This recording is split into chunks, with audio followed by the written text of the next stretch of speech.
Hoje nós vamos falar sobre timidez, né? Eu fiquei muito contente, sabe, com a preparação desse tema. Foi muito interessante para quebrar alguns paradigmas que eu nunca tinha pensado, sabe? Às vezes a gente olha para alguém que é tímido e a gente talvez possa olhar com algum olhar de preconceito ou de fragilidade, né? Ou até de menosprezo. E eu vi que tem algo muito positivo em tudo isso, permeando tudo isso. Mas eu vou contar tudo para vocês. Eu só tinha falado, assim, estudado muito superficialmente sobre a timidez, acho que em 2013, quando eu fiz um curso de leitura corporal, mas mesmo assim lá, o olhar era muito sutil, assim, a pessoa que é tímida vai falar oi pra você, ela não dá a mão, sabe, firme, quando você vai cumprimentar, ela dá com a pontinha dos dedos, né, ou ela vem e dá um tapinha nas costas, assim, tipo, bem, não quero proximidade, né. Então, o cuidado que a gente tem que ter quando a gente está lidando com uma pessoa tímida, né, por conta de toda essa fragilidade aparente, né. E eu lembro que também foi falado muito assim da questão da entonação de voz, né? Que a pessoa tímida, ela fala mais baixinho e até com a voz trêmula, né? Às vezes, aquela coisa com medo de se colocar, de se expor, que a timidez, ela é uma característica humana. Então, ela faz parte pra gente da nossa vida, da nossa existência. Ela vem para trazer a preservação da espécie. Olha que interessante, eu nunca tinha pensado na timidez como uma preservação da espécie. E ela vem com um aspecto vulnerável, frágil, mas ao mesmo tempo protetor, né, de todos os seres humanos. Olha que interessante, gente. Então a gente vê a questão da timidez como uma proteção, né? Ela vem sim com essa característica vulnerável e frágil, mas também com uma proteção da nossa espécie. Eu li alguma coisa dizendo que a pessoa que ela não tem timidez alguma, né, que ela é muito destemida, muito corajosa, ela pode acabar agindo por impulso e fazendo e entrando em guerras desnecessárias, né? Porque a timidez, ela vem dar esse olhar mais realista, sabe, pra gente colocar um pouco do pé no chão, tipo, calma, vamos devagar, né? Pode ter um perigo ali e a gente talvez não esteja vendo, né? Porque a gente não consegue ver o todo, né? E o tímido consegue fazer esse olhar e dar essa pausa e evitar esses perigos que talvez um super corajoso não veja e acaba entrando em alguma furada aí por conta dessa questão de não ter nenhum tipo de proteção, né? Também há uma questão da hereditariedade. Já há estudos que dizem que a gente traz na nossa hereditariedade não só questões físicas, mas também questões psicológicas, questões emocionais e também questões relacionadas às inteligências, sabe aquelas inteligências múltiplas que a gente trabalha? Inteligência emocional, inteligência musical, inteligência racional. Nós temos aí várias inteligências. Uma pesquisa dizendo que 15% dos bebês que nascem com essa característica hereditária de timidez. Olha, bacana, né? Assim, porque eu nunca tinha pensado que timidez poderia ser herdada de algum antepassado. Muito legal, né? E aí, gente, além dessa questão da hereditariedade, né, que também pode vir permeando aí toda essa questão da timidez, ela pode ser classificada em três coisas, né? A primeira, medo. E a gente falou bastante de medo, né, em algumas semanas atrás aí. A segunda, ansiedade social. Olha aí, a gente falou da ansiedade, né? E uma patologia também pode ser considerada para alguns pesquisadores como patologia, como uma doença, né? Mas ele é algo natural do ser humano. Não hoje já tem uma pesquisadora que chama Giovanna Axia. ela publicou um livro em 2003 chamado Timidez, e nesse livro ela traz um monte de conteúdo relativo à timidez, que está sendo inclusive sendo base para toda a introdução da neurociência dos pesquisadores americanos, com base nessa questão da timidez, e para ela, a timidez não é doença. Ela acha que é algo positivo e inerente do ser humano, que todo ser humano possui essa capacidade de proteção. Olha, aí eu acho que isso é uma inovação, talvez venha vindo aí algumas questões mudando o olhar. Se antigamente havia um olhar negativo, hoje a gente já olha como um olhar mais positivo, né? Essa questão da intensa sensação de medo. Então lembra que a gente falou da questão de incapacitante, né? Quando a coisa se torna num excesso, ele não fica positivo. Então por isso que a gente precisa olhar a timidez com carinho, né? Porque ela faz parte de nós, mas esses excessos podem ser maléficos para a gente.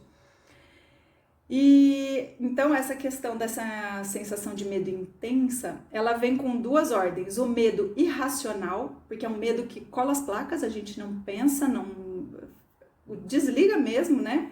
E a outra, essa questão da ansiedade social, de se relacionar, de estar no meio social com outras pessoas, com muitas pessoas, principalmente pessoas desconhecidas. Tá, Vivi, mas e aí? Quais os sintomas, né? Não é doença, mas existem essa questão de ser considerado alguns sintomas. Vamos lá, quais são esses sintomas?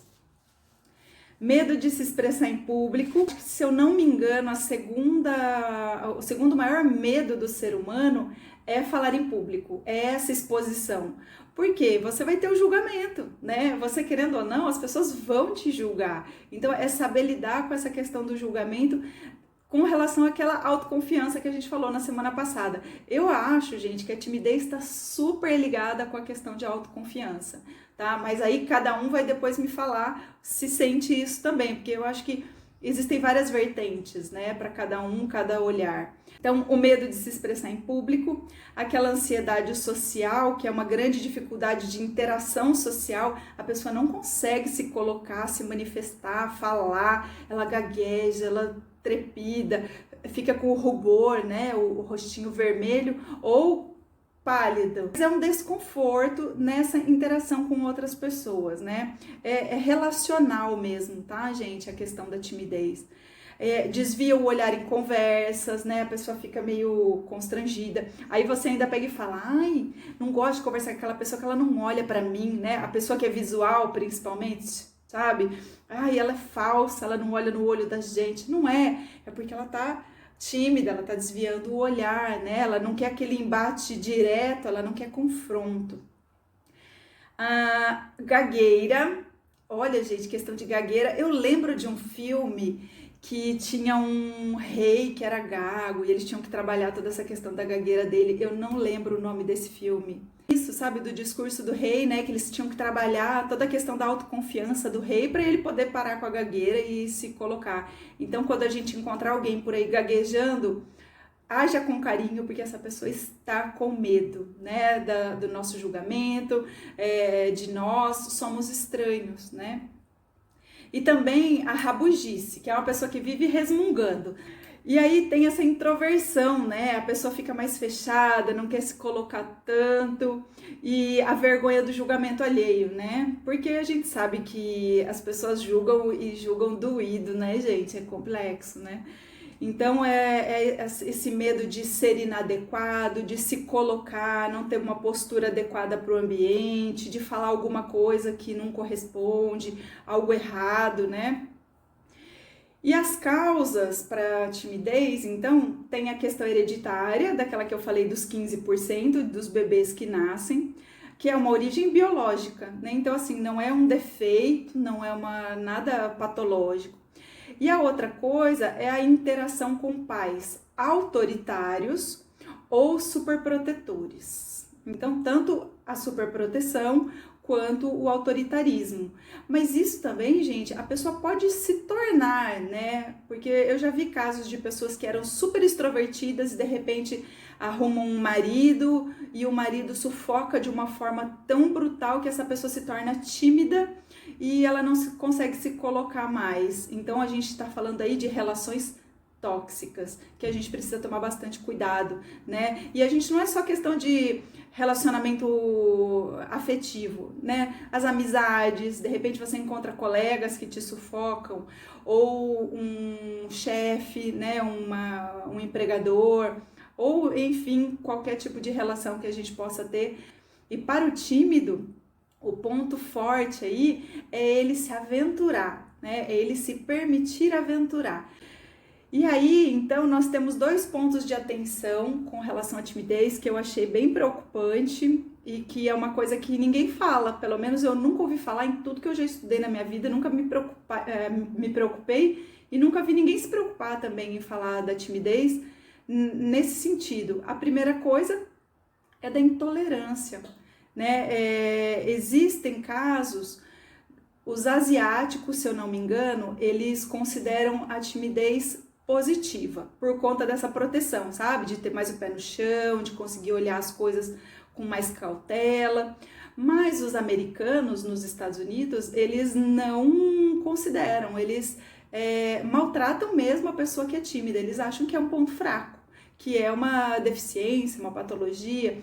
Então a gente precisa tomar cuidado com essa intolerância, porque não é uma essa intolerância não cabe, né? Sendo que é uma condição humana, ela não cabe esse tipo de intolerância como tantas outras que a gente tem na nossa sociedade, e é uma coisa que eu nunca tinha percebido, o quanto talvez essas pessoas tímidas podem sofrer no dia a dia, de estar ali julgando, esse julgamento que tanto o tímido tem medo, volta contra ele potencializado. Eu acho que isso é uma coisa que a gente precisa olhar com carinho, e eu acho que para o tímido que consiga se colocar mais, e para aquele que não que observe com carinho nas relações que vai se inserir para não ser intolerante, né? Então eu acho que para nós que também estamos inseridos nas relações, que não sejamos intolerantes. De repente você fala para a pessoa, fala, ela não, eu não quero me expor, tá tudo certo, né? Eu acho que a gente precisa respeitar a vontade do outro em todas as posições, né? E o outro ponto de atenção, aí sim é um que é mais comentado, é a questão quando se torna incapacitante, né? Então, quando essa timidez não permite com que a pessoa se relacione, aí é um ponto de atenção e precisa de ajuda, né? Às vezes o próprio tímido não vê que ele já está ali preso, precisa de repente de alguém de fora. Então, se nós tivermos alguém na nossa família, que a gente começar a observar que a pessoa está caminhando, ela já é tímida, mas está caminhando por um processo de incapacidade, a gente precisa de repente tentar contribuir de alguma forma. Tá, Vivi, e o tratamento para isso? Trabalhar o medo. E olha que a gente falou bastante, né, de trabalhar o medo, o empoderamento. E aí, gente, é falar abertamente, sem ter medo, que não é fácil para o tímido, com firmeza na voz, timbre equilibrado, elevar a autoestima e a autoconfiança, porque é a autoconfiança que a gente precisa lidar, né, com esse potencial que a gente tem. Sair da zona de conforto e se aventurar, ter coragem de fazer alguma coisa. Imagina uma pessoa que é tímida, que ela não tem coragem de se colocar, de falar com as pessoas. Então acho que é uma coisa que merece muita atenção, acho que de toda a sociedade, é uma coisa que tá ali velada, sabe? Ela tá, ninguém tá dando muita atenção, mas talvez muita gente esteja aí suscetível a isso. Reprogramar a mente, e uma das frases da reprogramação mental muito legal aqui é: sou confiante. Olha, a questão da autoconfiança, né? Libertar-se das relações tóxicas e do passado. Buscar, então, grupos saudáveis, pessoas alegres, né? Para interações mais alegres, não aquelas coisas que só fica resmungando, reclamando, achando defeito, né? Trabalhar a visualização criativa, né? Então você sempre se olhar falando em público, com novas amizades, com pessoas positivas, interagindo, né, no mundo. E exercícios de respiração e meditação. Aí, gente, tem um filme que chama Românticos Anônimos. Eu vou mandar para vocês, tá no YouTube. É muito lindo, tem 1 hora e 14 minutos, é muito rapidinho, é muito fofinho assim, mas mostra muito bem a relação da timidez em todos os níveis, em todas as relações, assim, eu acho que vale muito a pena todo mundo assistir. Tudo questão desse medo, né, da interação. Lembra, medo de quê? E esse filme, gente, do Românticos Anônimos, ele fala muito isso. Medo de quê? Lembra que a gente falou que o medo tem nome, né? Então, quando a gente dá nome ao medo, a gente consegue trabalhar com ele, lidar com ele. Então, 2 coisas que a gente deve ter em atenção aí. Primeiro é respirar, né? Na hora que dá aquele negócio, aquele rubor, né? Aquele que o rosto fica vermelho ou branco, ou aquele medo irracional, ou aquela ansiedade social, quando ela bate, é um momento da gente parar e respirar profundamente, né? A respiração é o segredo aí para que a gente consiga voltar à oxigenação e conseguir pensar com mais clareza. E a outra coisa, sentiu que o desconforto está excedendo, né? Ele está impedindo você de fazer as coisas, é buscar ajuda.